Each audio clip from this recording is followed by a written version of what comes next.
In this tutorial, we will explore how to use the YouTube search feature in NotebookLM. If you installed NotebookOS Chrome extension, you'll see a new button, YouTube Search, right under Add Sources at the Sources panel on the left. Click it, and a search window opens right inside NotebookLM. No new tabs, no copying links.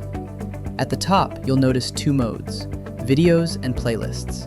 Let's start with videos. Just type what you're researching, say NotebookLM, and hit enter. In a second, you get the top 20 results, each with its thumbnail, channel, view count, and upload date, all in clean English.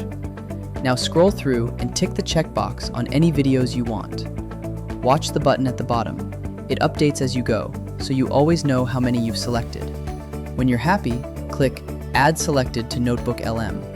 NotebookOS drives the normal Add Source dialog for you, one video at a time, and drops each one straight into your sources. That's it, no manual copy-paste.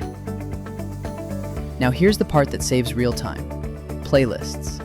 Switch the toggle from videos to playlists and search again. This time, instead of single videos, you get playlists, each one showing its title and how many videos it contains. This is perfect when someone has built a whole course or series on your topic.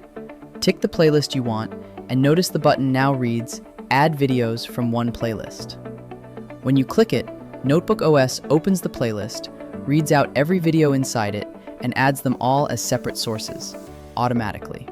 One click, a whole playlist in your notebook. And that's the YouTube search feature.